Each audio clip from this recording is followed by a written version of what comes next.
I ignored my destiny once. I cannot do that again. Even for you. I'm the only one who knows that. At least I'm the only one with the will to act on it.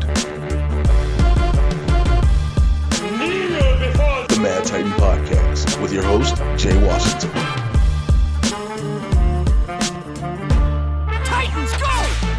All right, y'all, what's happening? It's episode 99. I am one away from it.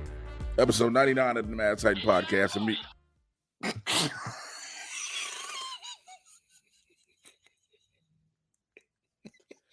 With me, your resident supervillain, Mr. Jay Washington. I was going to do the whole preamble. I was going to talk about how tired I was and all other shit. And what had been up with life, why I hadn't had an episode in the past 2 weeks. I was gonna get into all of that, and then this motherfucker here already, this motherfucker here. You know, I have times where I can't get in touch with people to do the episodes, and then I gotta touchdown BC, and I have him on the show, and then I immediately fucking regret having him on the show. I can't breathe. I don't know why. What the fuck was that played in the background?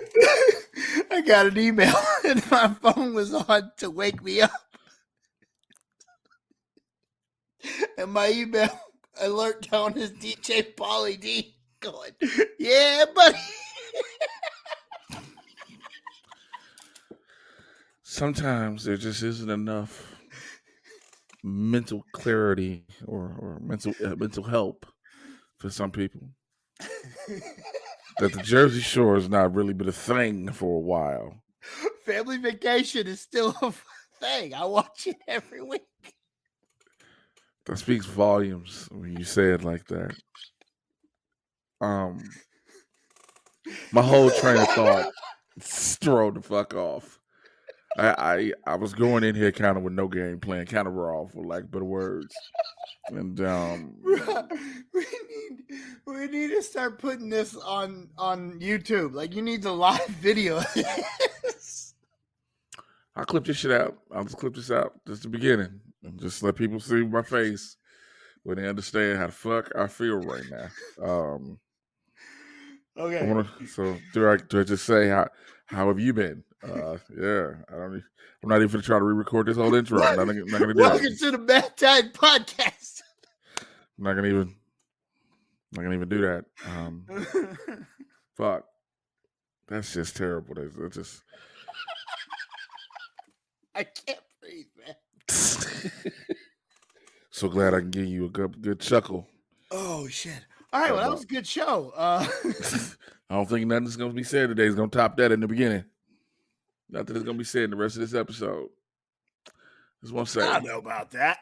I'd like to say, I see you with a cup of coffee. I want a coffee pot. Somebody want to buy me a coffee pot? Bro, I got a fucking cappuccino, bro. This motherfucker has DJ Pauly D. That's the thing. And then tells me I've got a cappuccino. Somebody want to send me a Keurig or an espresso machine or something, because I don't want to make regular drip coffee. I just don't want to do drip coffee. I want to feel bougie. Bougie, you gotta have bougie. I got a Keurig cappuccino maker. It's pretty dope. You should send me one for my birthday. Anyway, for those who are new here and probably just didn't know what the fuck to expect out the gate, they probably say, yo, I heard Jay talk about he talk about comic book shit, but out the gate we heard DJ Pauly D, so I think I'm turning this off. And if you did by now, I pretty much don't blame you. But if you still here, thank you. Welcome to the party, pal. What I do is I get you caught up on all the things happening in the Marvel and DC live action and cinematic universes. This is Barbershop Talk for Nerds. So first of all, if you've never been in a barbershop, get your life together. Secondly, if you've never been in a barbershop, I'm talking about a black barbershop, because this is not like I feel like I got to preface that to some people. I'd be like, oh, is this like a conversation you're going to have at Supercuts? No, this is a conversation your mama have at Supercuts. This is something that you have We just keep shit real. I don't fucking know why. Go. Your mama had this conversation with you. This is what your mama and her barber was talking about at Supercuts. Yeah, super cuz. Did you know Joanne wore a pink dress? How dare she? What the fuck? Did you know that Tyler got caught smoking marijuana? What? Like, That's a gateway drug. Doesn't he know? he was smoking the devil's lettuce. Oh, man. He was doing Satan's salad. Anyway, I always kick things off. Pulling them vape pen early? Damn, all right. That's what you do? Shit, okay. I mean, I got a desk drawer full of marijuana products here. I could. Let's kick it off, man. This is gonna be a while with some Marvel news. All right. So John Watts, it has been announced he is stepping away as director of the Fantastic Four movie. This is after he just got done doing Spider-Man No Way Home. He spent pretty much a decade of his past life doing superhero movies. And he said he wants to, he wants to take a break for a second. Now, he is expected to do the fourth Tom Holland Spider-Man film, but jumping right into Fantastic Four, he is not gonna do. So, what's your thoughts on that, broski? This man has made 3 Spider-Man films for Sony. So that was difficult right off the bat. In conjunction with Marvel Studios. Yes, but it was still with Sony. So right off the bat, he's probably been through hell making 3 movies. He's probably been drinking a lot. But then they hand him Fantastic Four, and that's where he goes, you know what? I can't do this. I'm out. Well, no, remember, What is the problem with Fantastic Four? Ain't nobody. We already have it. See, here's where I got to differ with you with that one, bro. Here's where I got to disagree and differ. So FF now, this time around, is Marvel Studios is Fantastic Four, right? Yeah. This ain't Fox. This ain't no. But and then clearly the theme that they wanted for Fantastic Four. If they got John Watts, because you wanted to have that kind of theme that you've been seeing with the Spider-Man joints, right? You want that family. You want family. And now here comes Vin Diesel driving up. Did somebody say family? Kill yourself. But I agree. After some time, you want to do something different, just real quick. And it's no disrespect to the genre. It's to the genre, no disrespect to the fandom. It's just, I want to do something else for a moment. Which is because I don't think people understand when you film a movie, if you're the star of a movie, it's a lot of your time. Absolutely. If you're in the movie, if you're, like a secondary character, it's a lot of your time.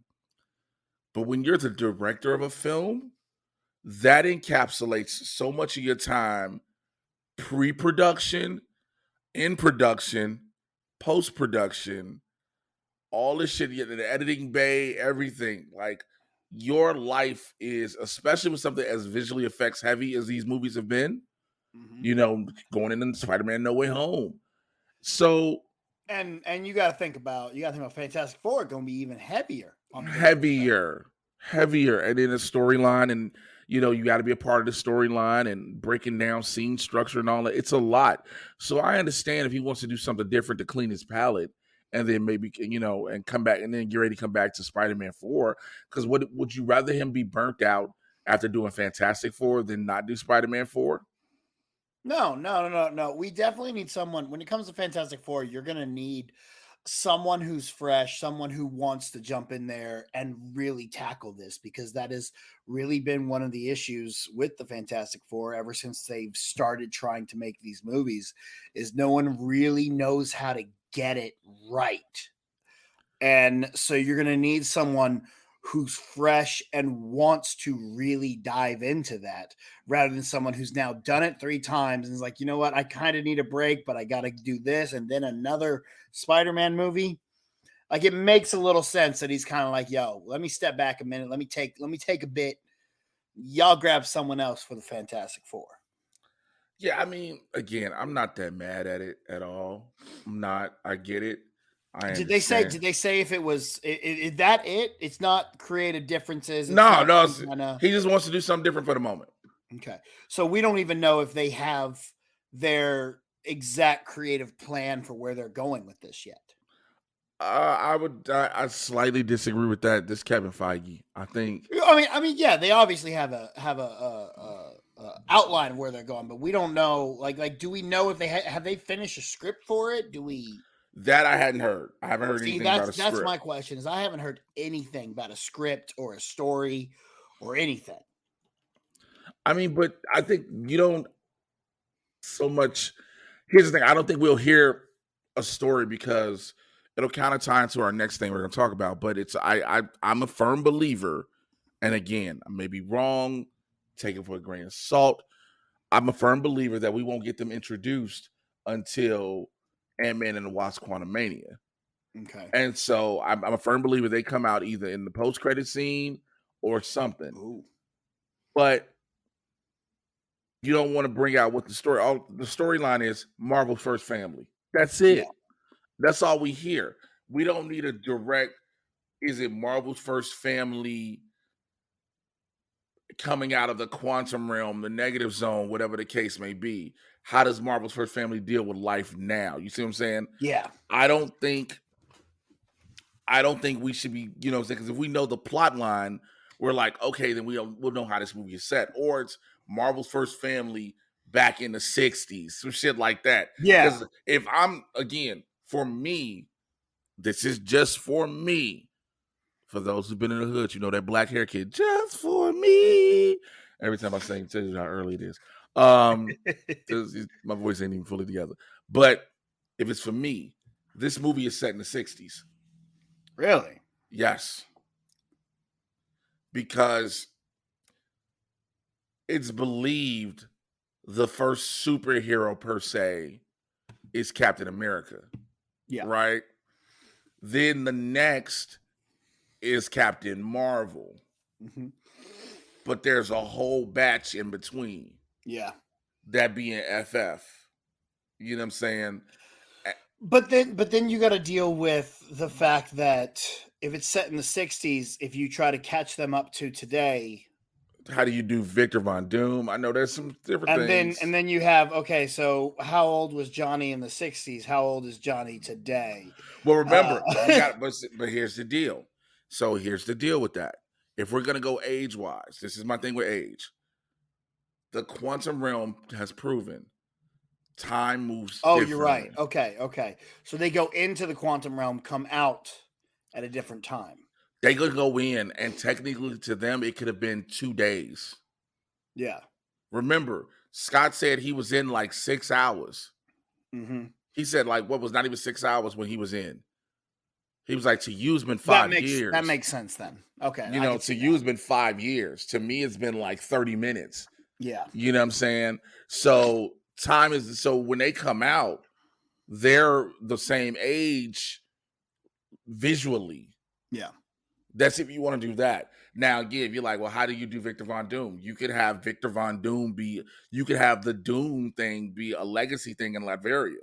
Yeah. The Von Doom thing is saying it's a family-oriented thing. They deal with the Von Dooms in the 60s, and then now Victor has taken over, and Victor is still learning. Victor is in the process of learning magic, you know what I'm saying, on top of being his technical genius. Yeah. So you can play all that out. That's that. But that's why I think, again, as long as if they give us what the story is going to be about, we can start putting pieces into place right now how they're going to be introduced. Yeah.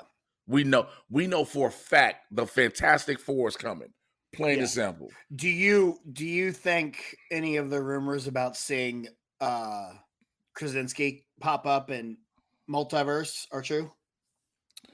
I believe I wouldn't be surprised if he's so here's the catch. I don't think he is our Reed Richards. You think he's just a variant? I would not be surprised if on the Illuminati there are 2 Reed Richardses. So it's kind of the Council of Reeds and the Illuminati. Mm-hmm. I don't think they're gonna do the Council of Reeds yet. Well, that's what I'm saying. I'm saying like we do a idea of there is a council of Reeds out there. That's why we have 2 Reed Richards in the Illuminati, and you have the guy Ice Reifet, whatever his name was, who played him in Tim Storm's movies. Yeah, I know he's something. I don't know You dude's have name. him and John Krasinski both in as part of the Illuminati. And And John Krasinski, I don't think John Krasinski is our you don't think he Fantastic is? Four. No, I think he is. If he is, he's only in the multiverse, and it's just for the fans. Be like, here you go. Boom. Yeah, I wouldn't be okay. That sounds fair. And again, I will find out. I will recording this on Sunday. I will find out tomorrow if this is true. Are you seeing it tomorrow? Yes, I am. You're an ass, and we're not friends anymore. Well, and we will not be. I'm so. Oh my god, I'm so angry. Everyone who gets to see it, I'm so pissed. I gotta wait till Thursday, and I'm not happy about it. You know, I'm gonna tell you something. This is one of those movies I was just gonna wait no matter what. But at the same time, I was like, nope. I be goddamn. I sit there, look at my Twitter. I'm like, oh my god, this happened, that happened, and then I'm shutting social media off as soon as we get off the phone, off the show. Yeah, I was getting so mad because like everyone's at CinemaCon. And they played the first 20 minutes of it, and I'm just like, I'm losing my shit. I can't wait. It wasn't even on my most anticipated list until that trailer with Professor X. And I lost my shit when I saw Professor X. You know what? My thing is, first of all, I never had heard of CinemaCon before I got involved in this industry. I never heard of it. And then all of a sudden you hear CinemaCon. Yeah, they play whole fucking movies. What? Like, what is this, Sundance? Like, yeah. People got to see it. And it's so weird, like, how you can get invited to CinemaCon and shit, too. Like, there's not a lot of press. Most of it is theater owners. Like, that's what it's for. It's for the people that own theaters. That's why it just became a thing as of recently. Yeah, and so like it's not just movies and stuff. They're showing like innovations in concessions and stuff up there. Oh, okay. It's not just movies, but then studios go and make presentations as well. Okay. Now I never knew that, y'all. So now we're learning things here today on the Manside Podcast. But again, to go back to the story we were originally talking about, John Krasinski. John Watts has stepped away. And yes, I do. I agree probably. John Krasinski is going to have the hair and it's going to be like, hi, y'all. Leave me the fuck alone. We're done. And this is like I'm Reed Richards for the Illuminati. But that's speaking of Ant-Man and the Wasp Quantumania, it is now swapped release dates with the Marvels, the Captain Marvel sequel. So they made some changes. This is what happened. Ant-Man and the Wasp will move from July 28, 2023 to February 17th, 2023. And Captain Marvel and the Marvels will shift from February 17th to July 2028. They just swap spots. Now, they said both films are moving along very nicely, but Ant-Man is further along in the production process, and it's a simple decision to just swap the dates. Okay. So that could be like, again, the Marvels has a lot of visual effects stuff that has to be done. Probably way more than Ant-Man and the Wasp Quantumania. Does it? I mean, I don't. If Ant-Man is further along in the process, yeah, I guess that's true. I mean, it's really weird because you think about back in the day, February is where movies went to die. I thought it was January. Well, you're right. January was one too, but it was kind of pushed. It would be like January, February, March is when the movies started coming out. But now we start to see there's not really 1 month that releases. That movies are afraid to release in now. They kind of are just like, let's go anywhere. So it's not as weird to see a movie from a summer type movie coming out in February. Yeah, I also say summer blockbuster season ain't even the same no more. I don't know if I want to be worried about one or the other, the fact that they just swap dates, or just say, all right, well, this is just how it is, like that we just needed to move them just because of this one's further along. Boom. All right. Also, for me, when it comes to Marvel Studios films, and I'm gonna just be honest, y'all already know I'm a comic book head, I'm a Marvel Studios fan because they are not batting 1,000, but their batting average is pretty goddamn high. Oh, damn right. So I don't have to worry about when a movie is released when it's Marvel Studios. That's true. Because I know there's, again, next year is so much. It's Ant-Man and the Wasp, the Marvels, Wakanda Forever. That's this year. Oh, that's this year? Yeah, that's End of the year. That's November, I think. That's November. You're right. But it's something else, I think, because I know we're supposed to start getting 4 movies. Mm-hmm. Now, I don't, and here's the other thing with movie release dates. I no longer trust a movie release date until the week of, because it's just gonna. They all just keep swapping. Everything moves. Well, it's like a wrestler who says, "I'm retiring." No, you're not. Well, no, you're not. Unless you're Triple H, and your heart will. 10 years. 10 years. We see Triple H versus John Cena at some WrestleMania. I'm putting it in the books right now. We just saw Stone Cold come back. 10 years, we'll see Triple H do a match. Yeah, but I don't want to see Hunter's heart on a pole as a match, because that is. I'm telling you, look, Edge, Sting, Stone Cold. Different story. None of them niggas have a defibrillator in their chest. None of them. Bruh, Edge, next thing. I don't care. I guarantee we still see Ric Flair. All right, I'm just saying. That's not the real Ric Flair, okay? That's a reanimated corpse. It's not the real Ric Flair. I refuse to believe that's the real Ric Flair. I believe Flair died 12 years ago. Speaking of CinemaCon, when Sony made his presentation, one of the things it did, and announced that they announced the title for the 3rd Into the Spider-Verse film, right? So, which is weird. They changed some things since we last. Hey man, go ahead. Give me your thoughts. Because we were supposed to have Across the Spider-Verse Part 1 and Part 2. Now we're just getting Across the Spider-Verse and Beyond the Spider-Verse, which makes me go, ooh. See, as a Spider-Man and a Marvel fan, I start going Beyond. Are you going to bring in the Beyonder? Is this what we're doing? Is that why we're calling it Beyond? See, I start thinking, Jay. I start thinking. Things start twirling, and I start wondering, what are they doing here? I mean, I wouldn't be surprised. Yeah. I am kind of the belief the next gigantic team up we get is Secret Wars, right? Yeah. And I believe those seeds are being set with Secret Invasion a little bit, but we're getting a Madam Web movie. Mm-hmm. Oh, they showed a look at the characters at CinemaCon too for Madam Web. Yeah, which doesn't help me on a. I know they don't show us, and we don't get to see nothing. No, I'm just saying. Also, it doesn't help me on an audio fucking podcast. I'm so confused about that movie, though. It's an audio podcast. I can say, oh yeah, I'm gonna show you about the pictures. I mean, we like my last episode. We talked about me and Jeff Balding. We talked about the Gore the God Butcher look, and we had to describe that, and that was just a nightmare. But so Across the Spider-Verse with Part 1 was supposed to drop this year, October 7th. It has now been moved to June 2nd of 2023, right? And at first, it was going to be called, like you said, called Across the Spider-Verse Part 2, which is now Beyond the Spider-Verse. That will drop March 29th, 2024. And the movies are going to both premiere in large formats and IMAX. I'm here for it. I am too, dude. And you know what? I actually kind of like the title change, because the whole Part 1 thing, it doesn't really make sense to me.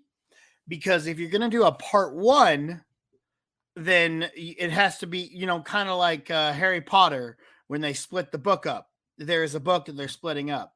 Mm. This just seems like it's 2 separate scripts. So wouldn't it just be 2 separate movies, not a Part 1? Well, that's 2? The thing too. I was going to just like you didn't do Infinity War Part 1 and Infinity War Part 2, which originally that's what it was going to be called. Exactly. But then you realize if you call, so my thing with certain sequels and giving and letting people know that you're releasing Part 1, Part 2, or shit, just even the different name sequels. is you kind of take some of the stakes away from me personally. Yes.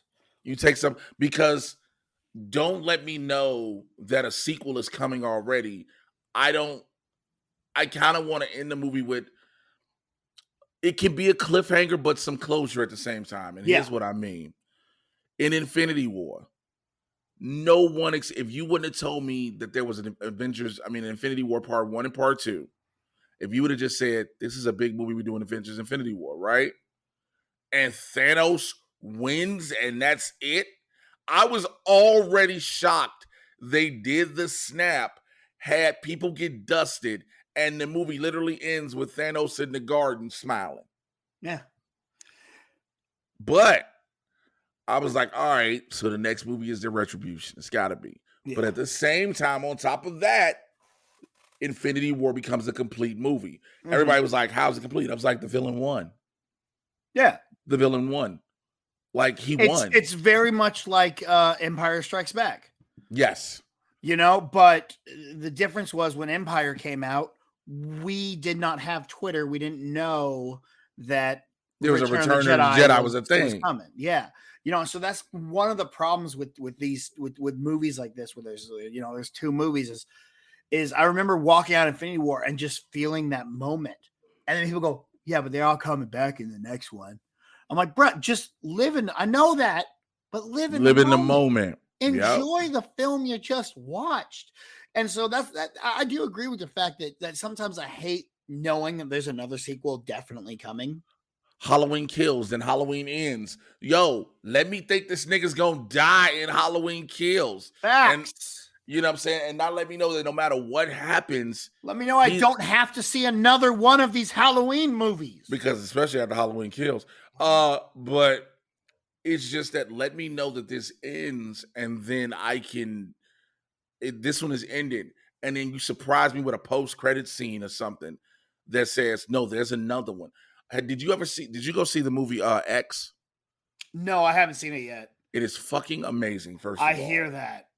But what they did was, so they filmed, there's a prequel to it. Everybody knows about it now. There's a prequel and a sequel coming out. But the prequel, they filmed while doing the movie. Oh. So when the movie ends, the post-credit scene is the teaser for the prequel. Oh, that's awesome. So they filmed everything together. So that's kind of like the small issue, you know what I'm saying? Not even just the announcing of film titles and film release dates, when you announce that, oh, such and such is doing a trilogy. They're set on for a trilogy. Let me know.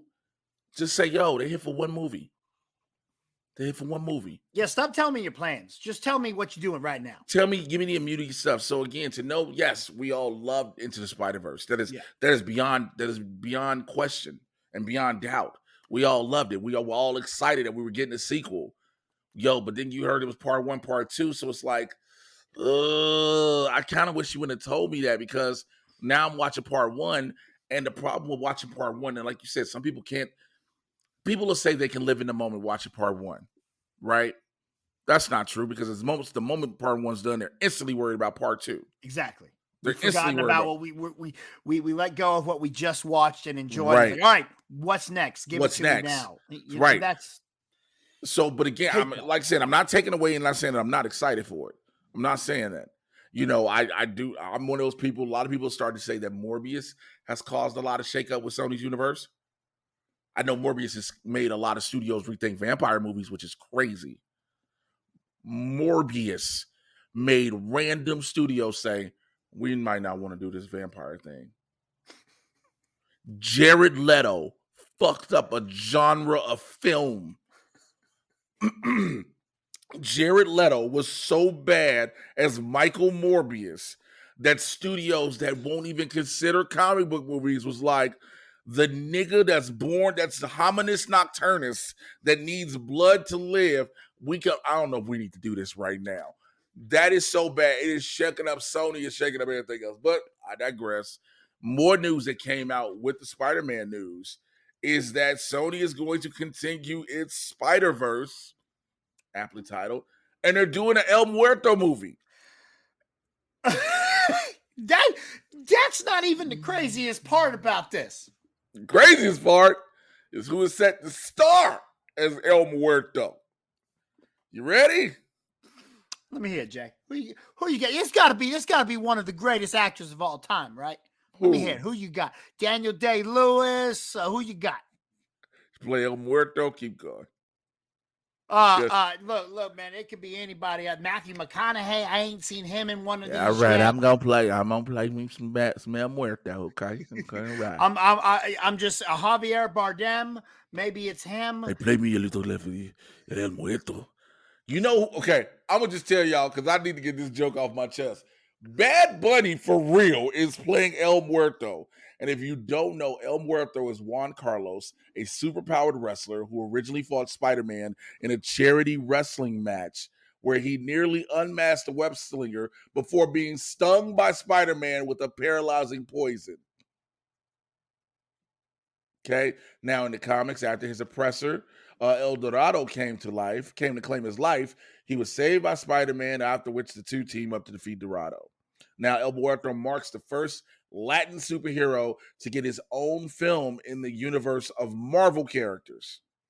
Because, of course, Blue Beetle is dropping for DC. But I mean, the good thing is El Muerto is got a very rich comic history.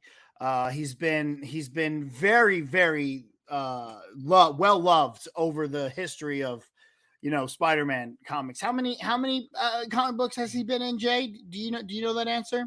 I think 1. 2. This motherfucker's been in all of 2 comic books. You were finna make a whole motherfucking movie.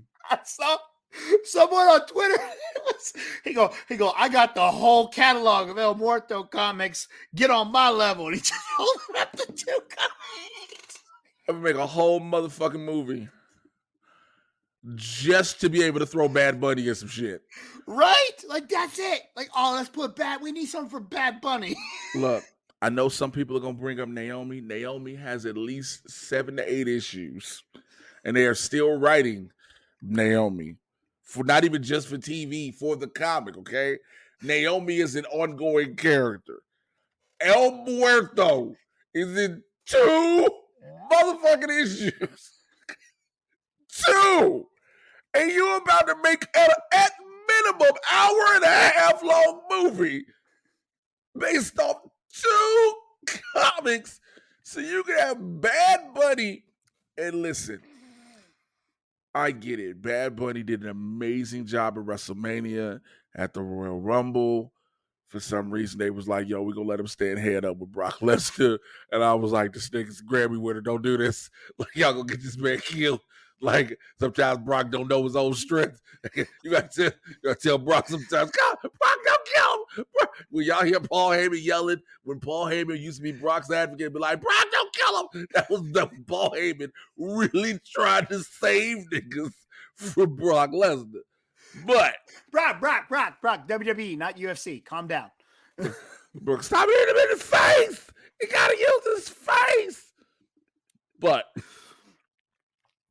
if you were going to do El Muerto, or since you probably won't, I mean, you want him to be a hero, but if I would love, fuck it. Let's see how much cocaine he can stay off of. Get Alberto Del Rio. Alberto Del Rio. Can he stay off cocaine long enough? I just don't see why this is the first Hispanic character they want to give him his own project. El Muerto? Like, nigga, it's Sony, okay? And I just said it to you that way. It is Sony. We just talk about them having a movie that fucked up a whole thing. Niggas have loved Dracula since the 1900s and 20s, okay? And because of Jared Leto as Michael Morbius, it was like, I don't know about Dracula, Hey, man, look, we're going to have to... Look, they was like... You know how bad it is when Kevin Feige was like, don't mention Blade for a minute, please. Don't mention, please. I know we got Mahershala. Please just don't mention. But now, again, you can expand the Sonyverse in so many ways. There are, again, to see America Chavez, we get ready to get her introduction into with Doctor Strange and the Multiverse of Madness. And yes, I know we're talking leading a film. God knows there are a bunch of other characters with more substance and more. If you just want to use Bad Bunny, I just don't like the fact you're just trying to use Bad Bunny to capitalize on the wrestling element when the character don't have enough behind that. And he's just a side character, like a whole movie. Do we need a whole movie? Nigga, you better get. You can't. I don't even want to. You better get. Sony need his own streaming service for this one. Oh, put the shit those in. And then I don't even want a streaming service because then that means you making 6 hours worth of this. No. I just don't get. I don't get it either. It's a very weird decision, and it's pretty much. It feels like executives going, "That Bad Bunny guy, he's hot." No, I'll tell you exactly what happened. Movie. So this is actually in one of the articles I read about the story. This is an actual quote from the article.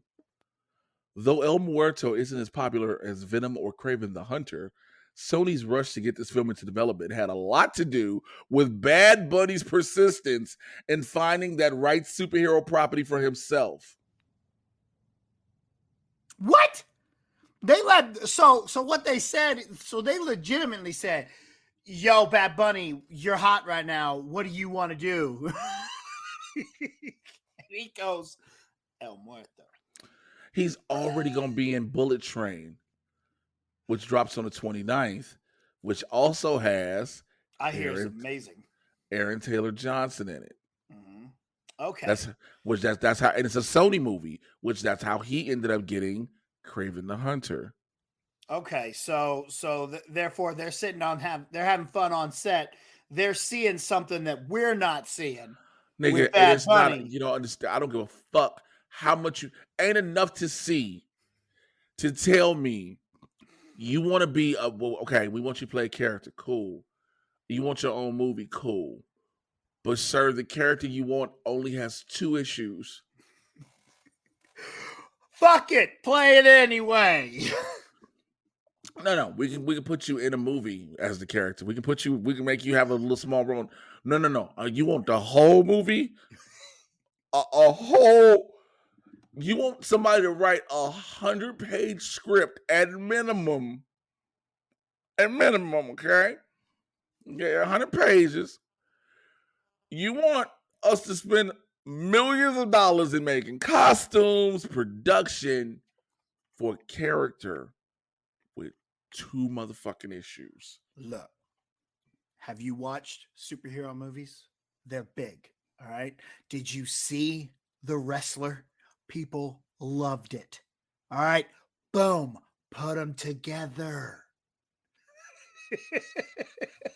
It's genius, obvious. Fuck you. I mean that from the bottom of my heart. Fuck you, fuck your mama, fuck your daddy, fuck the horse you rode in on, fuck everybody who loves you, who cares about you, who has ever supported you in your life, who has become a part of making you the person that you are today. Okay. I just wanted to say I'm very proud of you, Jay. You made it 38 minutes into show before you decided to say fuck me. I was holding that in for the longest. I was holding it in, okay? It was very hard. I bet. You're not gonna try to justify this shit. I get it. Superstars want to be a part of projects, and you want that superstars fan. Again, Vince McMahon is a genius. He understands the marketability and the value in Bad Bunny. Yeah. Not gonna deny it. But a whole motherfucking movie? That's like Vince McMahon giving Bad Bunny his own pay-per-view. No, we're just gonna put you in a match on the pay-per-view. All right. That's what's smart. We could have just given Bad Bunny a character in Across the Spider-Verse. Nope, let's give him his own movie. You fuck around, keep talking. I guarantee you fuck around Bad Bunny being on his own pay-per-view. I'm tell you, it's a WWE premium event. You keep playing. Keep playing. You keep fucking playing. I'm dead serious.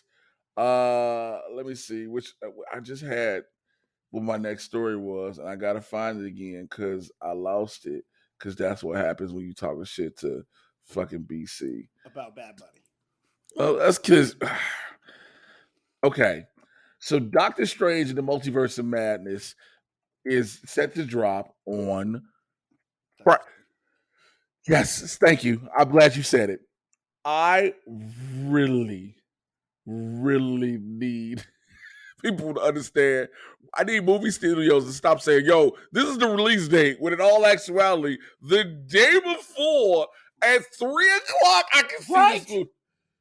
This is some retarded shit now. Like, I got it back when it was midnight screenings. You get to go see the movie at midnight. Yes. But now it's like, oh, look, that's a little late. We're going to let you see it at 3:00 instead. What? Then tell me the movie comes out May 5th, not May 6th. Because also, I'm going to tell you something. You know why I'm not trying to... Look, let me preface this real quick. I understand that BC has wouldn't gotten his life together after a series of events, and sometimes he don't like to partake in Satan's sweet nectar that is alcohol. However, and I say that because May 5th is Cinco de Mayo, which according to white people is Drinko de Mayo, which according to random white women who like to take tequila shots and kiss random people in the mouth, I'm here for it. So I'll go see Doctor Strange on Monday and enjoy my Cinco de Mayo. Sorry. But Doctor Strange drops on technically Friday, but it comes out on Thursday. It will not have a release in Saudi Arabia because of America Chavez saying one line. You want to know what the one line is? Yes. Her two moms. Oh, yeah. Yep. I remember hearing about that. But listen, remember how y'all, and not y'all in general, but y'all, some people freaked out over hearing there was going to be a same-sex scene in Eternals, and all it was Brian Tyree Henry closing his eyes, praying to God, remembered about the bag, and struggling to kiss his co-star? That's what that was, okay? In Doctor Strange, she literally just says, her two moms.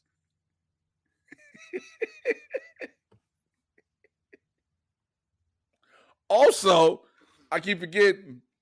Also, America Chavez is a lesbian in the film.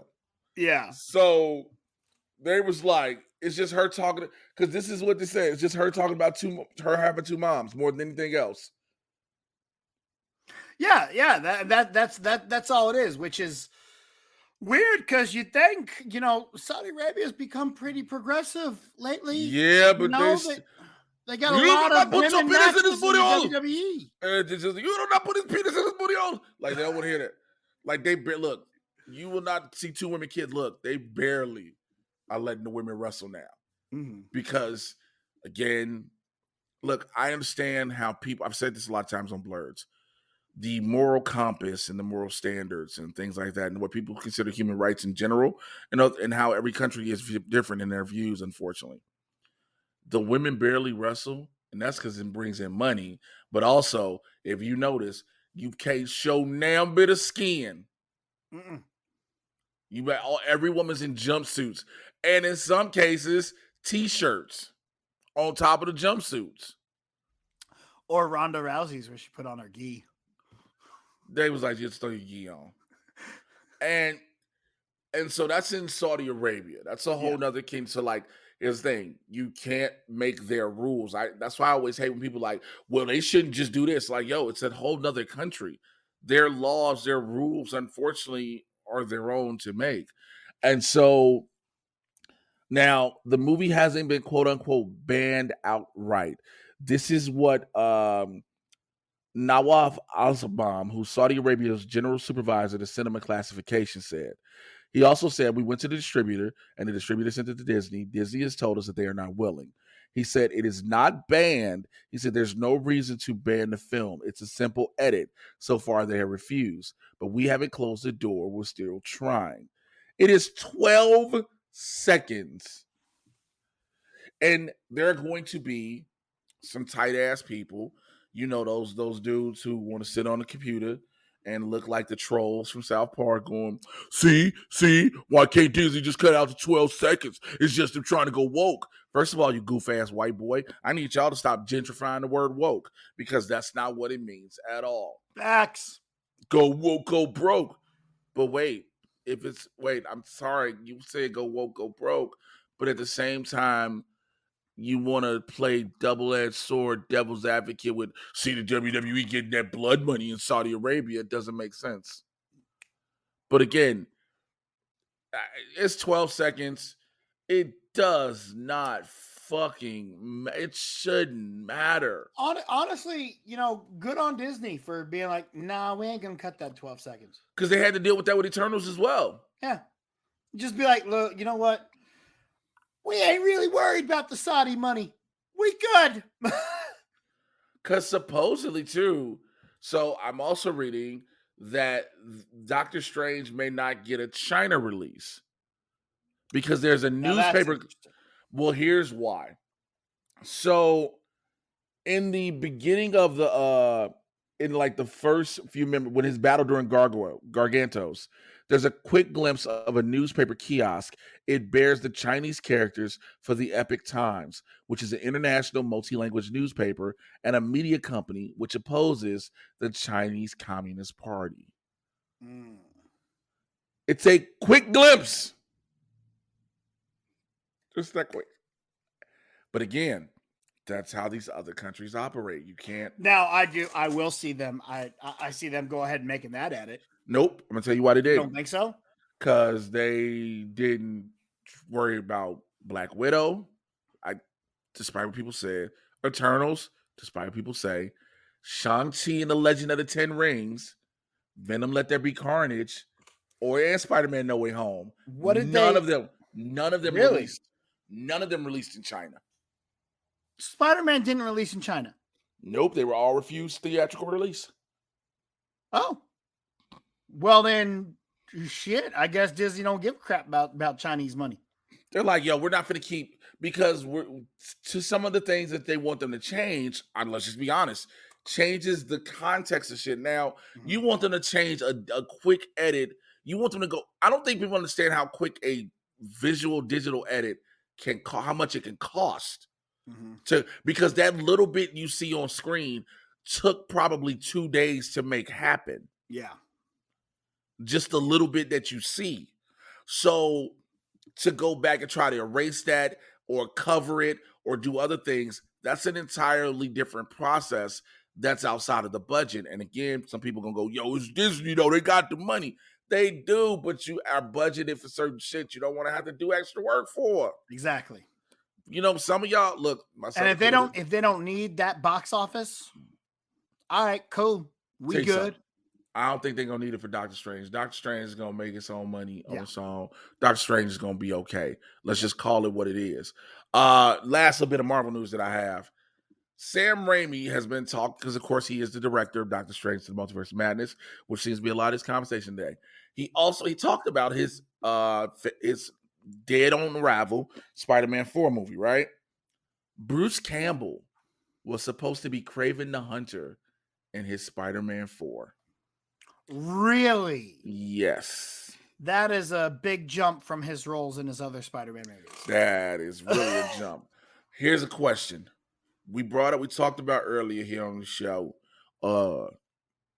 Mr. Fantastic Reed Richards and John Krasinski. What if Bruce Campbell is a Reed Richards variant? Oh, I could see that. What if Bruce Campbell is the Reed Richards variant? Because he's in this movie. It has to be. He's in it. What if Reed Richards is the variant? If Bruce Campbell is the Reed Richards variant. That's, you know what? I could see that. I could 100% on the Illuminati Council. Yep. Mm-hmm. That makes even more sense than John Krasinski. That's more plausible than John Krasinski. Yeah. Everybody thinking he's going to be a Doctor Strange variant. Okay, here we go. Bam. Mad Titan thoughts, y'all. John Krasinski is a Doctor Strange variant. Bruce Campbell is a Reed Richards variant. That would be a spin.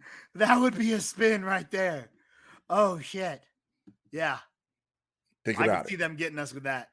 You get John Krasinski, but he's a Reed Richards variant. Yeah. I mean, he's a Stephen Strange variant. Yeah. Like beard and everything. Goatee and everything. Yeah, I would totally buy into that, and I would lose it watching that. I'd crack up at that. See what I'm saying? Yeah.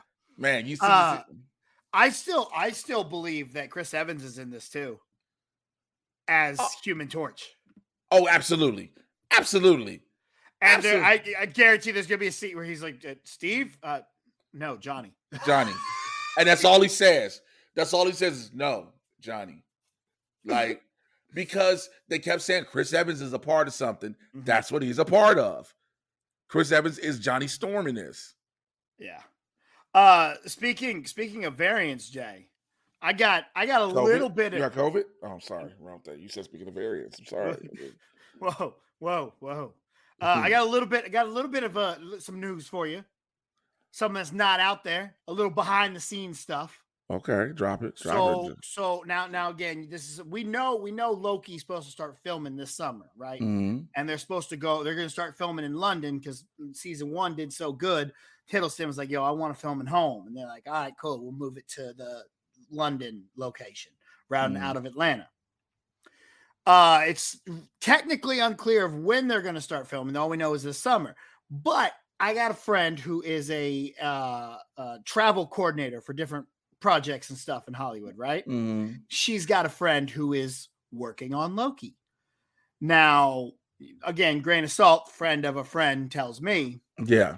They are going to start filming Loki season 2 in the beginning of June, according to her. So if we start filming in June, depending on how long the season's going to be, we could possibly see that by the end of the year. You think? No, you don't think so? I don't think we see it. I don't think we see Loki to 2023. Really? I think they got everything up. We got everything already set for what we're getting for the rest of the year. I mean, yeah, but the only other show you said June. June is next month. Yeah. So it takes for an hour episode of television, and that's network TV with commercials. It takes 8 days. Okay. So Loki's episodes have been roughly what? 30 to 40 minutes. Okay, so it's still about 7-8 days. Okay. That's 7-8 days of filming. I still think it's possible for them to get it to us by mid to late December. Why would you put it in that time though? Because the only other show you got Guardians. You got Guardians. Oh, the holiday special. You got the Guardians holiday special. I forgot about that. You're right. Yeah. So yeah, we're not getting that this year. So then we could see it first quarter 2023. 2023. Yeah, that makes more sense then. I forgot about the holiday special. I was just thinking of you wasn't fucking thinking. That's your problem. You wasn't thinking. You was running your yaps. I was thinking the only thing we had was Miss Marvel, and that's soon. Nigga, hush.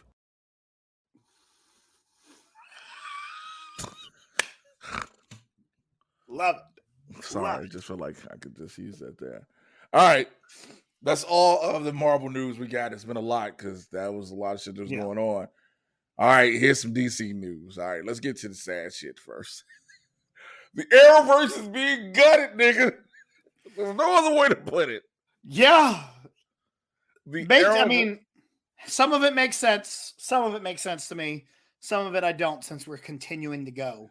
Well, here's what made sense to me that I knew exactly this was going to play out the way it did. Batwoman has been canceled after 3 seasons.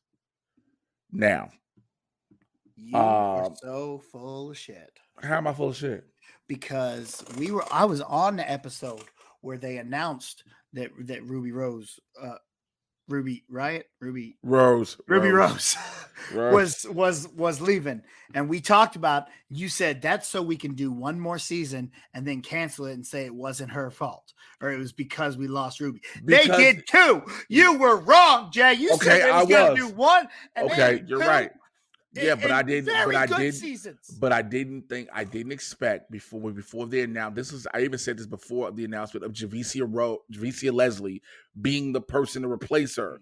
You are not. Once Javicia replaced her, I said at minimum Javicia was getting 2 seasons. I'm not gonna lie. I actually once she took over, I think the show got much better. The problem with that, though, and I agree, the problem with that is it had to get better, but it was already on an uphill climb. Mm-hmm. So now you got to try to pull people back in because remember, you, me, and Rob, we saw the pilot at San Diego Comic-Con, and the three of us walked out and was like, the fuck. Okay, that was with Ruby Rose. Mm-hmm. So already you've got people trying, you got to catch up to this whole thing now with Ruby Rose. The whole Ruby Rose situation happens. Then you're saying, okay, well, we're going to replace her with a different person. We're going to make a brand new character. Okay, I can live with that. A brand new character, fine. We're giving it the benefit of the doubt. We're letting her find her way. She develops the suit on her own, gets her own look for the suit. Cool. Then halfway through season 2, Kate Kane is still alive. Excuse me, what? That was dumb as shit. That was so dumb. So, okay, because you don't want to do the kill off our gays thing, which I get to an extent. I get, not to an extent, but I get. But at the same time, this one you gonna make an exception. Mm-hmm. The character quit. The person playing the character quit. You can kill them off. Yeah, that bothered me. You know what I'm saying? This ain't one of those, well, we just need to get rid of the character, so we're going to kill you off. You can have them, you know what I'm saying? Normally you can have a move or whatever. I get that in that situation. She needed that. The character needed to die. Yeah. So then you're like, we're going to bring back Kate Kane. Huh? So now you bring in somebody else. Then you do season 3, and now a girl known as Mary Hamilton, out of nowhere, you say, she Poison Ivy now. She Poison Ivy now. What? Nothing said the two of those were gonna connect ever. It's the same problem that I had with Gotham, and it's what worries me about the Arkham show they're doing in the Batman universe. Is we have to continually just throw Batman shit at the screen. Because we can't get Batman. We can't just let these characters be their own characters. We have to continually throw as many Batman shit things we can at the screen, or else, I'm afraid the fans won't like it. Gotham couldn't have just been Law and Order in Gotham City. No, we had to have baby Batman and his fucking Tiny Tykes Batmobile, you know, and now we have to, we got to add Poison Ivy. We got to have Batman stuff. Get all the Batman villain weapons and put them out in the world. And now we got to go get them. Drives me nuts. You can't just create new things. You have to go back and just vomit Batman shit at the screen. Stop. It's okay to just live in the world. I don't know. I don't make movies though, so maybe or TV shows. Maybe I don't know shit. Well, again, I'm agreeing with you. Yeah, you're reaching for stuff to hopefully grab people and keep them in interested and keep them in tune with what you're doing. But in the process of doing that, you rub them, you brush, you push them, you run them off at the same way. You run them off, and so again, for it to be canceled in 3 seasons. It's like, yeah, this was expected. Mm-hmm. Everybody like, oh no, it started getting good. Do you hear what you're saying? It's the 3rd season, man. It started getting good. We know a writer that works for one of the companies you used to work for. Was like, I'm so sad that it's canceled and blah blah blah. Like, I know he's talking. Shit's trash. Calm down. It was one of my favorite shows. Do you have a terrible taste in TV shows? It was terrible fucking taste in TV shows. This shit was trash from jump. I even said this. Some of the cast members didn't look like they didn't want to be there. Dougray Scott, okay? The man who played her father was looking like, I don't want to do this. I just need to check. But speaking of which, when you bring up the Batman universe, we're doing Gotham Knights. They're doing Justice U, supposedly both in the new Arrowverse. Yeah. I do not see either one making it past pilot. You don't think so? And I love David as one of my homies, and I want David Ramsey to succeed with Justice U, but I do not see them making it past pilot. I wish they just put him in the damn Green Lantern show they're allegedly doing for HBO Max. No, they're doing it. They're doing it. I know one of the writers. Okay. Yeah. They're doing it. They just not. You know what? Yeah, they're doing it. 10 years later. Yeah, we're doing it. 10 years. It's coming. No. It's being written. The episodes are being written. They've broken the season already. They're writing the episodes and things like that. But what they're doing is going to piss people off. I'm just gonna say that, and I'll leave it at that. I'll tell you more when we get off air. Okay. Also, so Superman and Lois has been renewed. The Flash has been renewed, of course. For a limited series, limited. Because it's ending. Yeah, and they're not going to do a full season. I think it's going to do a half season. It's going to be which again from 22 to 13 or something, 12, 13. Yeah, you good. Stargirl's renewed, but another show that didn't get renewed, Legends of Tomorrow.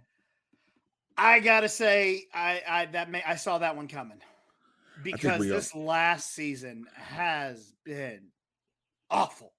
Also, you damn near down to none of the original. I mean, don't get me wrong. The whole point of Legends of Tomorrow was the cast could be rotated. I understand that. I've always understood that. I've always been with the fact that cast members can come in and out. But the fact is, by the time they started really rotating cast members, we got accustomed to the ones they ended up rotating out. We were like, hey, what the fuck is you doing? That's the problem is they shouldn't have been introducing new characters to Legends. They should have only been using side characters from the other shows. When they started bringing in new characters just for Legends, that's when the chemistry started to kind of fade. And that's what was so good about like season 1 of Legends was it had nothing to do. The story was not that good. It was kind of boring, but it was fun to watch these characters interact with each other. And that's what I enjoyed most about Legends. At this point now, it's just a bunch of characters I don't care about and a boring story. So sorry, they lost me this season. I literally stopped watching. Knowing for me, I was, again, Katie Lotz being able to ride this all the way from beginning to end. Congratulations to her. Respect to her. But when Brandon Routh was pushed out, not didn't leave, was pushed out. When Brandon Routh was pushed out, and then Dominic Purcell left, I was like, that's it. Yeah. I was like, that's it. You lose Mick Rory and Ray Palmer. Those are hearts of the team. Then you got Nate goes. You don't have the budget for Nate to be Steel. You made him Steel and then realized, oh, we cannot keep doing this. Yeah. So it was like, what? So that was one of those things that was kind of like, all right, it's unfortunate, but it is what it is, right? Mm-hmm. So my belief is this. Yes, again, they're working on Gotham Knights just as you were supposed to be. I don't think either one makes it out the pilot phase. I do believe, though, when it comes to DC TV, the focus will shift towards HBO Max. Yeah. Which will be better because I think the HBO Max shows are much more entertaining anyway. Like Titans, I think is much better than what the CW DC has become. The Arrowverse. Titans, it has so much potential. Yeah. And the problem is we're in season 3 now, and I needed it to reach its potential by now. I think they titled it wrong. They shouldn't have called it Titan. They should have called it Nightwing. And yes, all of us. Let this be the Nightwing show. We would have had no problem with how the show is. Nope. So if you look at, I look at it like, well, I'm watching Titans for Nightwing. So that's why I do not have a problem with it because I feel like this is just Nightwing's story. And I've gotten over the name of the Titans to it. Yeah, but because when I remember season 1, I kept being like, yo, this is literally just the story of how Robin becomes Nightwing. Mm-hmm. That's literally what this is, right? Yeah. And so you have that, and now I'm sitting here looking, I'm like, wait, what the fuck is going on? Like this ain't. You just want to keep saying we're the Titans, but this is more about Nightwing. Yeah, it really should just be called Nightwing or the Nightwing. You know, whatever. But again, they're gonna shift focus. Focus will go towards HBO Max. You got James Gunn about to do a second season of Peacemaker. He's doing season 2 of Peacemaker on top of another show he gets to do. Mm-hmm. You got Doom Patrol, which is fucking amazing. You got the Dead Boys Club about to happen now. The Dead Boys Detective Club is about to happen as a show, which unfortunately the same members, the people who I forgot because I didn't talk about this last time. The kids who played the Dead Boys Detective Agency on the episode of Doom Patrol are not the ones in this season coming up. All right. So those are the shows about that. Now let's go to the CinemaCon joint because CinemaCon. So the BC was persistent about talking about CinemaCon. We're gonna talk about CinemaCon, Jay. We're gonna talk about CinemaCon. I was like, I guess. BC, what do you want to talk about from CinemaCon? That was it. We talked about some DC didn't really, and we talked about Marvel. We did not talk about how Kevin Feige said he showed up to CinemaCon.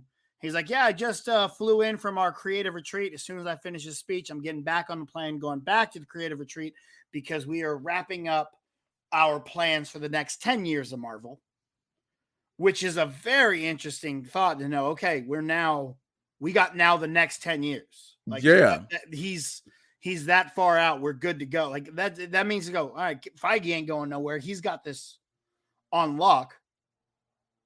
Which 5 years ago was when he said, hey, we got Fox, but we're not going to see mutants for like 5 years or so. And that's why when you say 10 years, lets you know where mutants are coming along. Good. But no, let's go to DC. So DC there wasn't a lot from DC. They present. So here, this is why I want to talk about this too. And this, I was joking, but I do want to talk about this. We got a little bit of look of Shazam: Fury of the Gods. Helen Mirren as Hesperia and things like that. People are saying it's great. Of course, Dwayne Johnson introduced Black Adam. I swear for God, you can quote me on this. You can clip this out. Black Adam better be fucking amazing. But I believe it is going to be a CGI nightmare. Why you say that? Because the teaser part that I will never get over the teaser I saw Hawkman's wings. I was like, I know it is supposed to be CGI to understand. I get it, yes. They're not, but there's no way they were done yet. I hope to God they weren't finished. They said, hey, just make it to where it's good enough to show in a teaser. Cool. But that happened. So now let's get to the two big ones. So they decided to show some stuff from The Flash. That's still a movie that's happening, y'all. Okay? And they didn't even talk about Ezra Miller. What's the biggest thing you're talking about with The Flash? Michael Keaton! This is not, The Flash is not Ezra Miller's movie. It is Michael Keaton's. Michael fucking Keaton. Why? Because the Mad Goose Wizard is a menace to society. The Mad Goose Wizard is also viewed by society as a white man. I know what they identify as. I get that. Is Ezra white or Jewish or? I don't know. Let me see what Ezra's nationality is. I do know that if you go to my TikTok, there is an awesome video of Flash Thompson trying to fight Peter Parker. It said Hawaiians. I don't want to fight you, Flash. So Flash, Ezra Miller.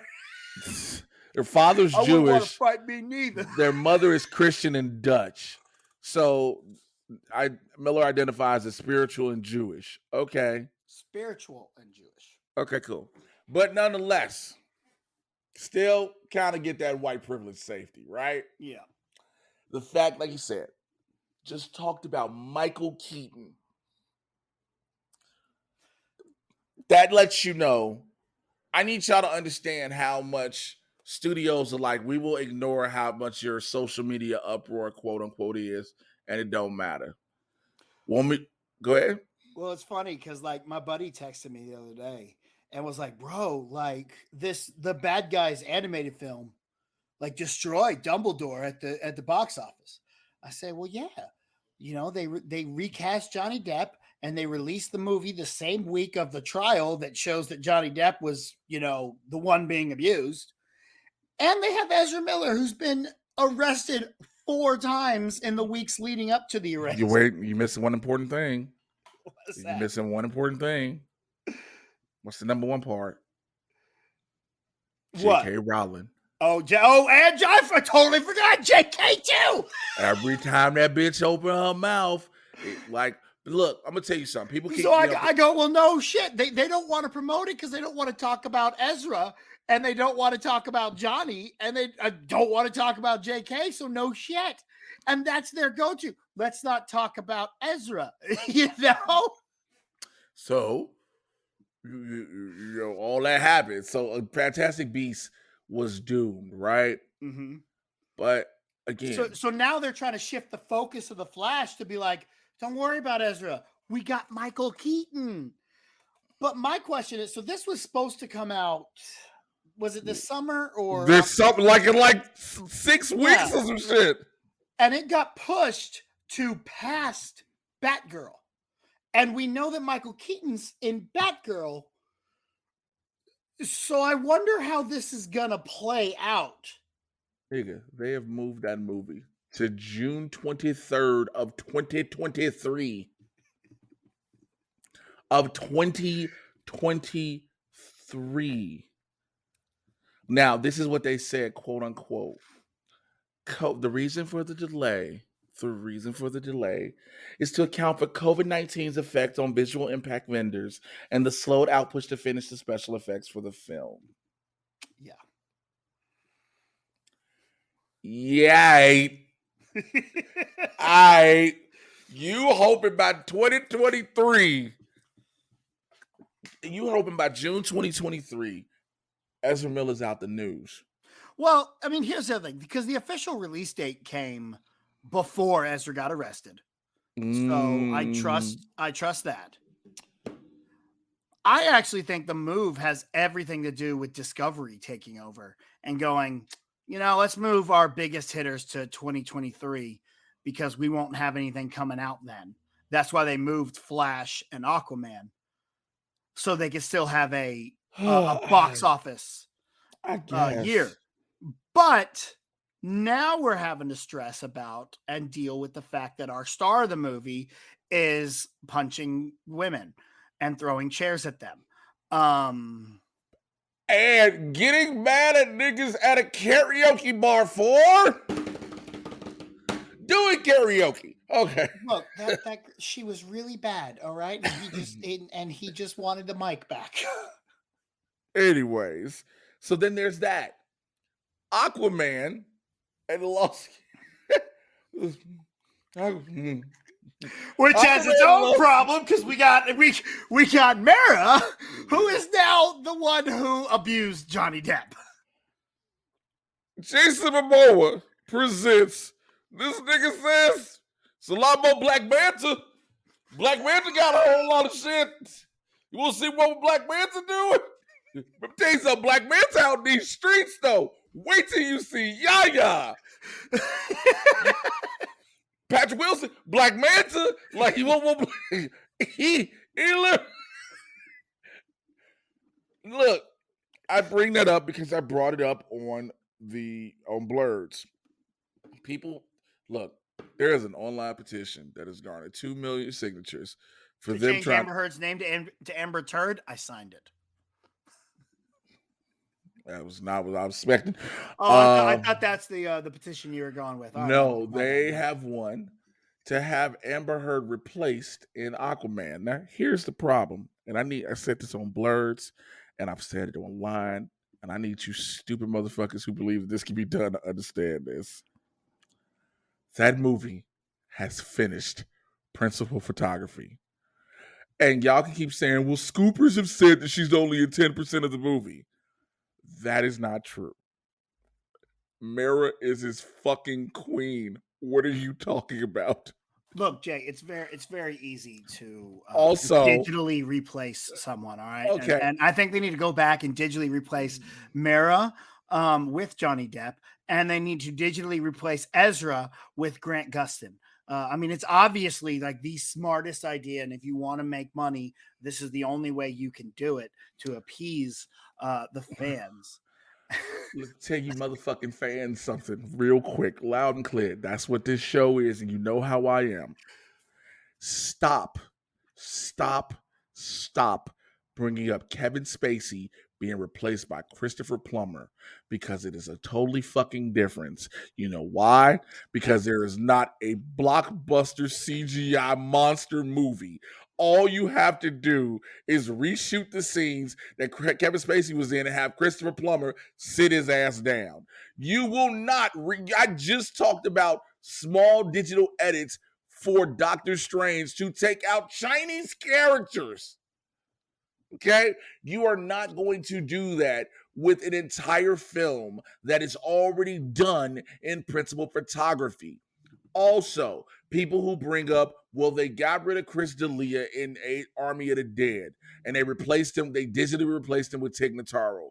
And you openly could tell that she was not there. Facts.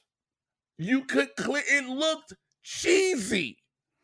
But Jay, tell me it wouldn't make more money than any movie ever if they just digitally replaced Amber Heard with Johnny Depp.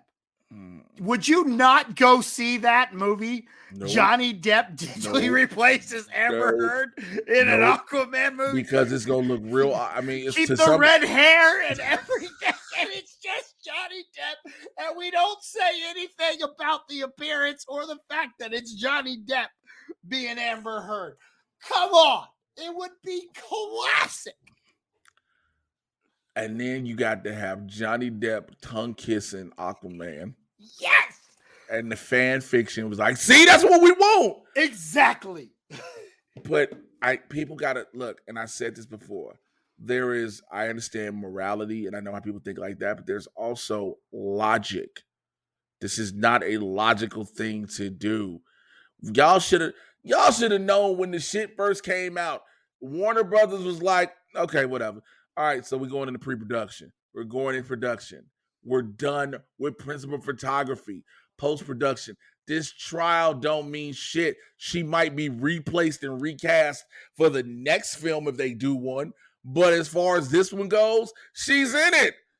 Facts. Sorry, we're dealing with it. We're going. You're dealing with it. The most part. I'm gonna tell you something. This is gonna sting a lot of people who don't want to hear it this way. Yo, just don't go see it. Straight up. There's no other way to say it. Just don't go see it.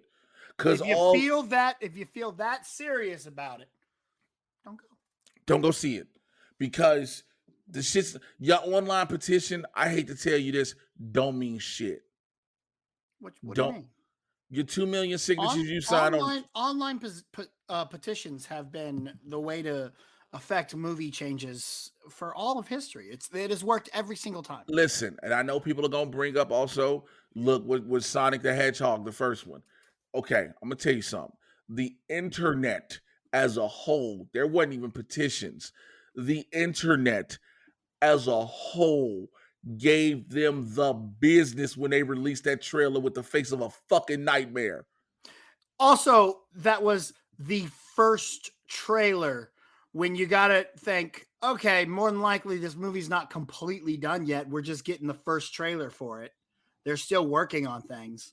And that's when they went, oh, this is gonna affect us. Let's stop what we're doing and rethink this. He shouldn't have teeth? No? Okay. No. Hey, we've only done a good portion of it. Let's go. We have time to fix it. Smooth the fur out. Not the end of production. We're ready to release this year. Never mind. We're gonna push it and hope everyone just forgets about Amber Heard. I don't know, but look, let's keep it moving. That's all I got for DC. That's all the news I got for the week. All right. So I got a lot of calls and I got a lot of emails and a lot of calls to the Mad Titan Podcast hotline. I'm excited for calls. 818-276-6947. 818-276-6947. I bet you have some great callers this week. I have a call. I have 4 emails and I have a caller. I'm going to get the call out the way. right now. Hey, Jay, what's going on? This is a longtime fan of the show, multiple-time caller, frequent guest host, your boy, B to the C. How you doing, bro? I was just wondering, man, we sitting here, CinemaCon is going on right now in Vegas. I'm down here in the gym, getting my pump on, you know, trying to get jacked like you. But, they just announced at the Sony press conference Venom 3 is officially a go. I just wanted to know, how excited are you for this next incarnation of Venom? And do you think that they're going to touch on the Spider-Verse and him going into the MCU? Are they going to talk about it at all, or no? I just don't know, Jay. I just don't know. Love you, brother. I know you like hearing from me, so I wanted to call and leave that in. So hit me up. I'll come on the show anytime. You know I love you.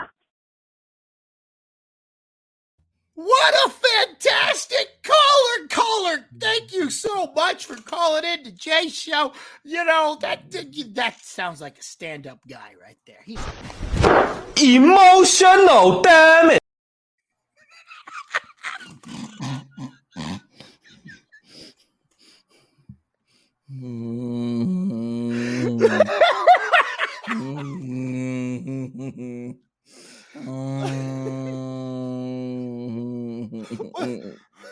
You have the best fans, Jay.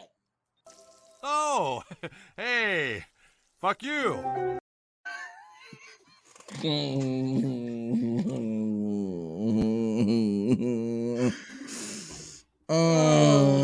Don't you put that evil on me, Ricky Bobby! Don't you put that on us!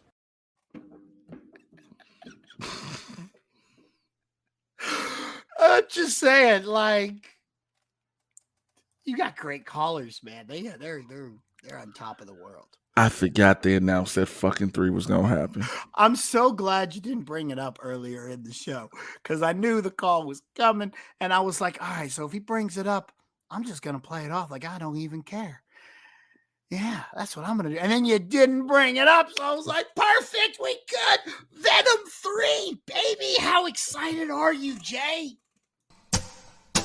Fuck this shit, I'm out. Fuck. Answer your question. How excited am I? So I'm gonna tell you something. I'm gonna tell you quiet as kept secret. I was doing some work around the house and I was doing some writing at the same time.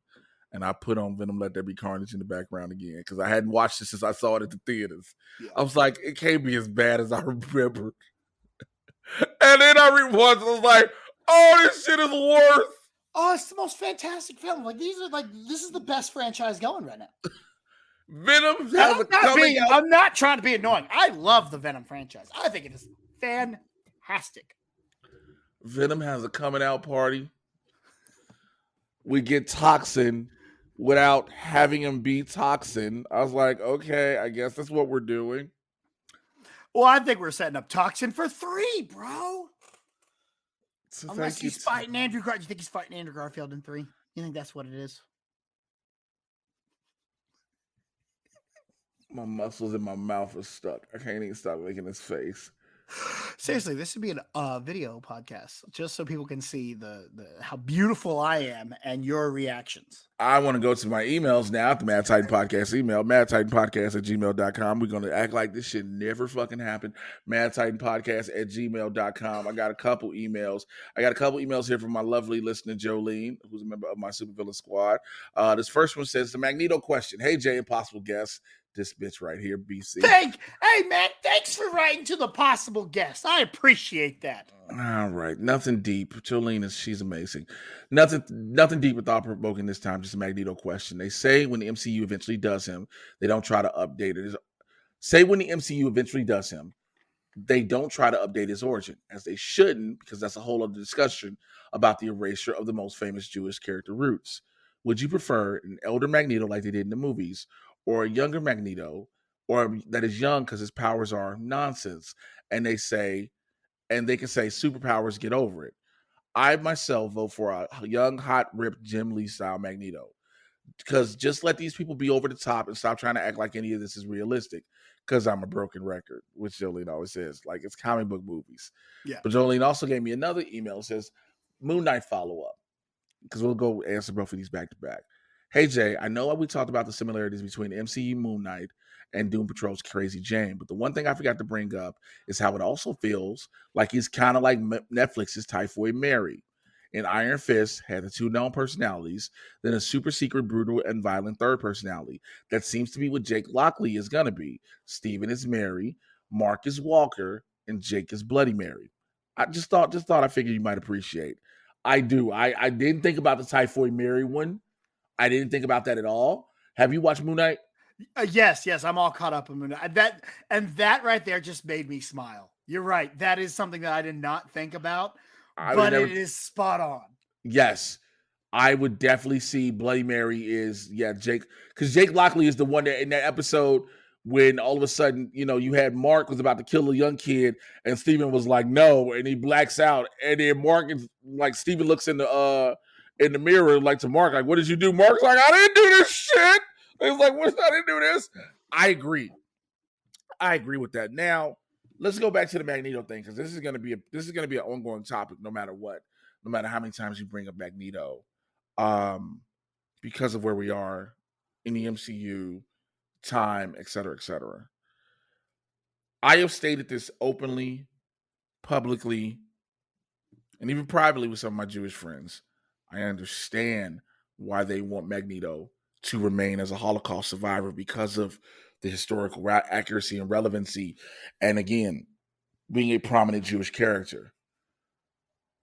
The MCU is right now at what, 2035 in their year, something like that? Yeah. Like something like that, or 2027, whatever the year is. Yeah. It's 5 years ahead of. It's starting to become an issue of bringing in a Holocaust survivor age-wise. Exactly. Yeah. Exactly. That is everybody keeps being like, oh, they can bring what the majority of Holocaust survivors in real life we are hearing about are 90s to 100 years old. Yeah. So you deal with a fundamental issue of Magneto, which is understandable, because I've always said you can change anything you want about a character from the comics as long as it doesn't fundamentally change the character.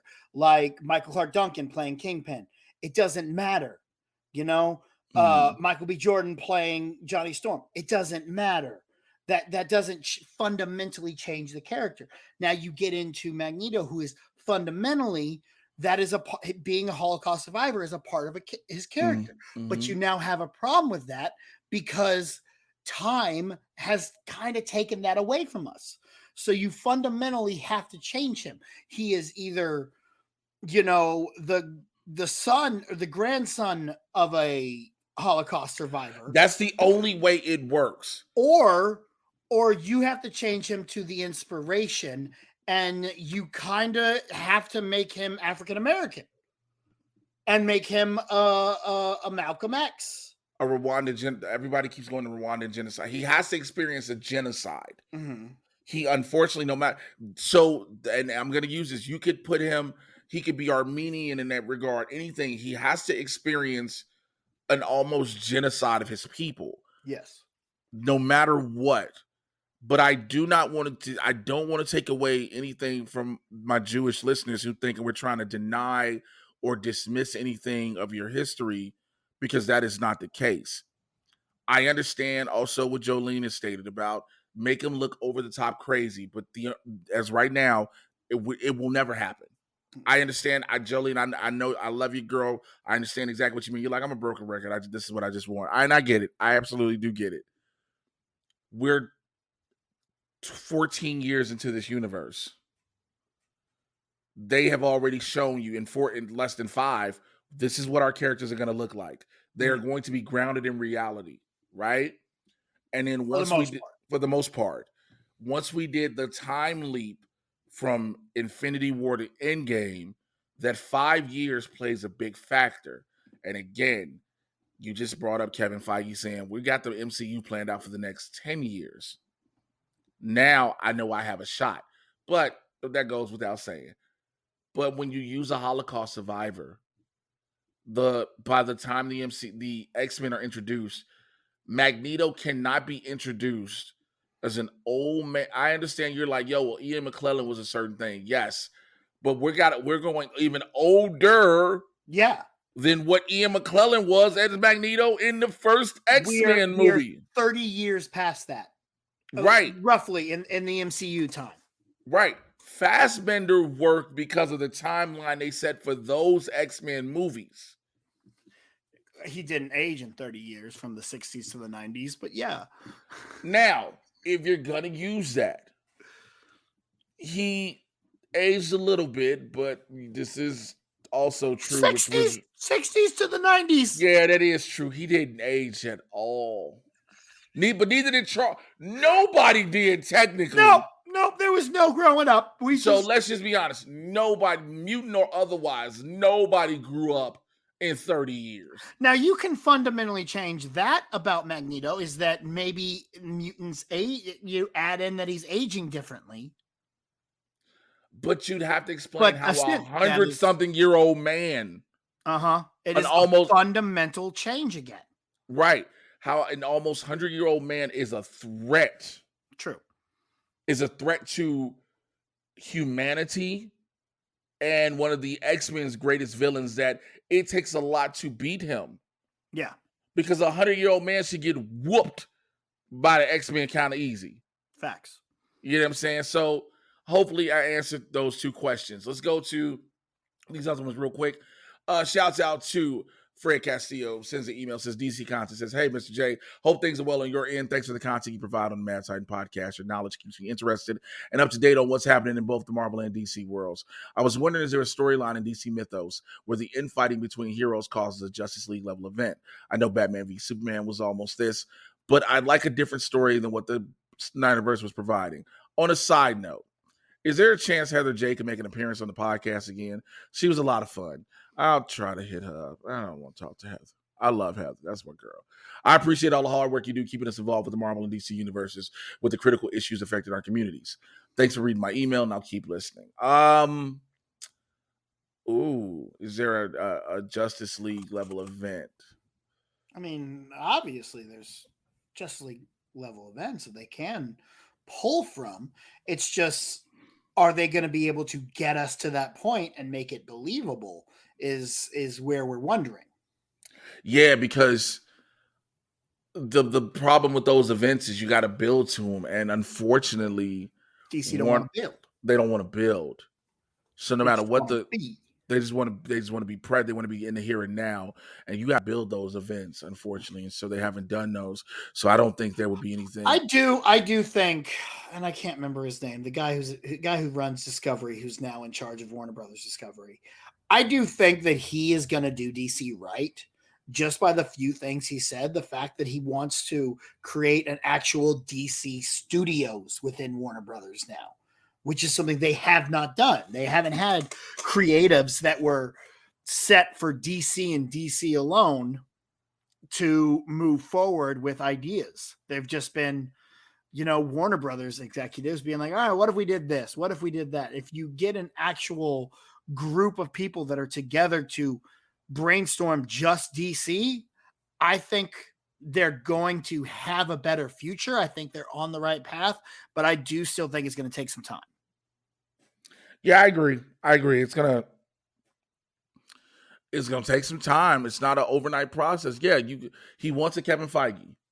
Like you say, he wants a DC Studios inside of its own entity, and so which should have been done. Yeah. Right? Not just where's the president of DC, this is the person who runs DC Comics, this person who runs DC movies, there's a DC Studios. Yeah. I don't know, man. I don't know who that is or how they can get it done, because other than Kevin Feige, no one's been able to do it.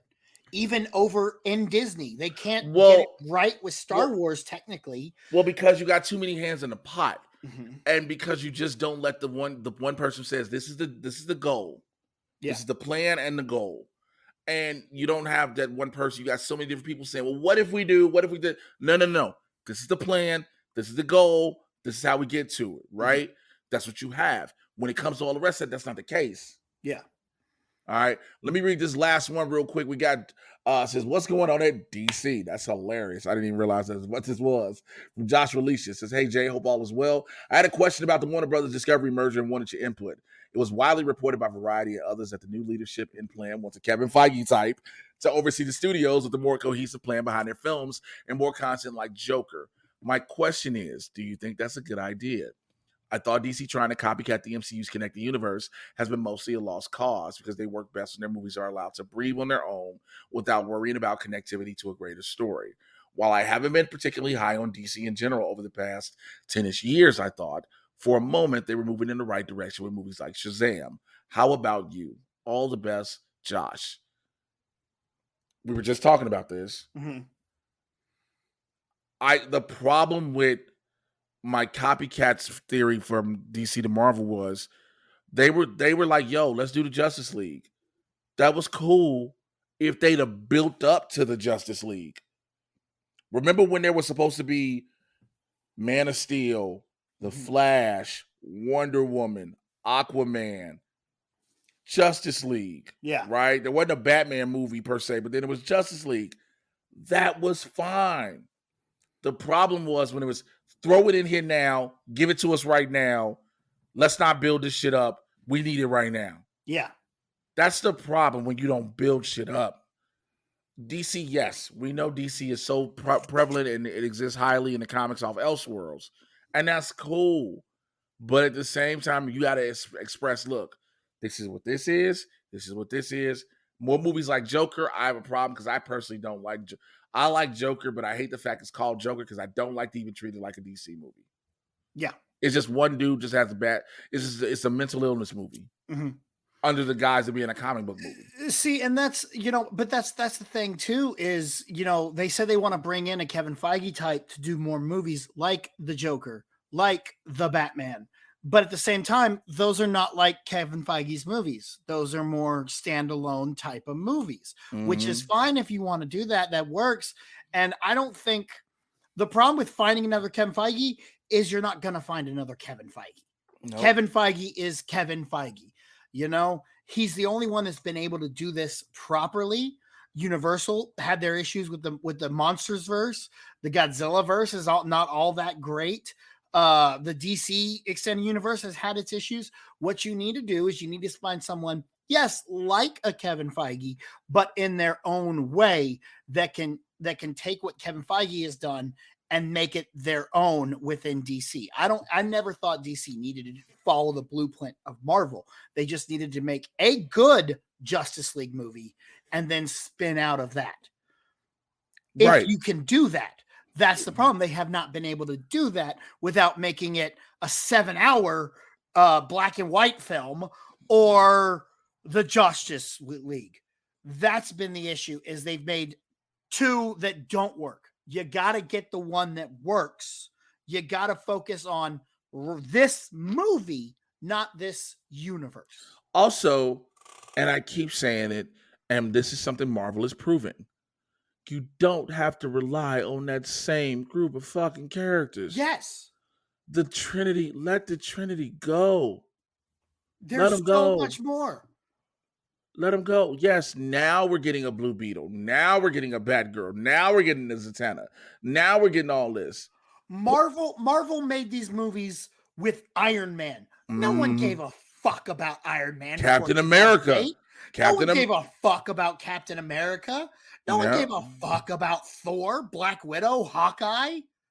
Yeah. No one knew who the Guardians of the Galaxy were. I go, there's a talking raccoon in a fucking tree. No, I'm out. Yep. Now look at us. Yep. We're getting Shang-Chi, like Moon Knight. Moon Knight is a comic book fans movie. Yeah. Comic book fans comic, excuse me. But now people are watching it because, again, you put Oscar Isaac in the role. And again, every Disney Plus show is going to be different. But again, going back to Warner Brothers, you're constantly, we got to do something Batman adjacent. We got to figure out how to get Superman in here. Wonder Woman, we need her. Look, you've constantly kept doing Superman and Batman movies over and over and over and over and over and over again. You finally did Wonder Woman. But now you feel like your hand is being forced to do all these other characters when you should have been doing them from the jump. You wouldn't have had a fucking issue at all. So, I mean, it's with this deal, it's just with this merger, it's just gonna have to see what happens from there, right? I think you see what you have right now with Black Adam, and you go forward from there. Because I think your best point is to focus on The Justice Society. Jason Momoa, Okay. The Rock, and whatever you want to do, whatever you're planning to do with Michael Keaton. Because obviously they're planning to keep him for something. So I think if you focus on those three right now, you can fill out your world and then start really getting back everything on track. Yeah, because everybody's going, okay, so everybody keeps bringing up, yeah, you use Michael Keaton to bring in Terry McGinnis. If they ain't done it by now, I don't know when it's going to happen. Yeah, I mean, I have no idea where we're going after this Flash movie. I think, we see what they've set us up to be, and we see what they're going to go forward. Because I guarantee $7 Productions has a plan for what they want to do with WB and Black Adam. I guarantee The Rock wasn't like, yeah, let's just do this random ass shit. No, there's a plan, and he's following forward through. Yeah, because Shazam 3 is supposed to make the two of them come together. Yes. So I think they are on the path. They're way behind Marvel, but they're on the path. Don't try to play catch up. Just run your race. Hey, man, we will see. We will see. But that covers everything. Again, if you want to get your emails in, please email me, madtitanpodcast@gmail.com, madtitanpodcast@gmail.com. Get calls to the hotline, 818-276-6947, 818. Call that hotline. Call them up. I do. 6947. Tell people how they can find you. I'm not even thanking you. Tell people how they can find you. Y'all can find me on all social media at The Grind Calls, as well as thegrindcalls.com. Answering the call to bring you pop culture positivity. That's right. We're not complaining about things. We're talking about what we love, Jay. What we love. And I love you, Jay. I do. You're my brother. We need the DNA test to come out on that. Jay, Twitter, I'm coming to the live blurs, Jay. I'm coming. You better be. I'm going to be there. You better be. I'll kill you if you don't. Yeah, can I be the hype man? Can I be like the hype man before the show on stage, just, hyping up the crowd? Come on, man. Do something else! Do something else! That's all we want. Twitter, Instagram, TikTok, Mr. J Washington, MRJAY. You should know how to spell Washington. Yo, Jay, your TikTok is fire now. Now that you've started actually using it, it's great. I crack up. Dude, I found a story and just go off. Savage, bro. Because I don't give a fuck. Let me tell you some stupid shit. What in the apple clam bake fuck? Like, I have to say some things. Please follow me on TikTok. I'm trying to build that up. It's good, bro. Y'all need to follow Jay. His TikTok fire, man. Thank you, brother. Blurs in the Hood every Tuesday, Thursday, 6 p.m. Pacific, 9 p.m. Eastern. Like BC said, we're doing our first ever live taping of Blurs in the Hood here in Los Angeles on Saturday, June 18th, Juneteenth weekend at the Bourbon Room, 6356 Hollywood Boulevard in Hollywood, California. Doors open at 7. Show starts 7:30. We're doing a stand-up comedy show first, and then afterwards we're doing a live taping of the show. Please get your tickets right now. shptickets.com. shptickets.com. We're working on trying to have some merchandise for sale for there as well. If you want to support and be like a sponsor of the show, if you got a business and you want to sponsor, email me. MadTitanPodcast@gmail.com if you want to sponsor and get some, get your business promoted out there, all that as well.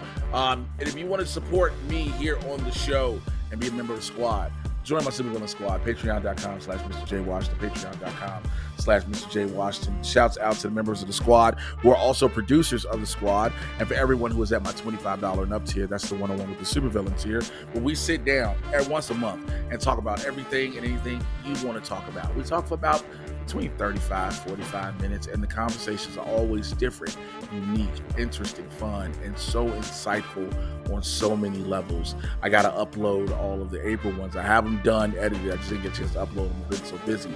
But I want to thank all my producers, the members of the squad. Alberto Rios, thank you for being a part of the squad. Azur, thank you for joining on board and being a member of the squad. Brock Severson, Chauncey Wilson, thank you, bro, for being a member of the one-on-one squad.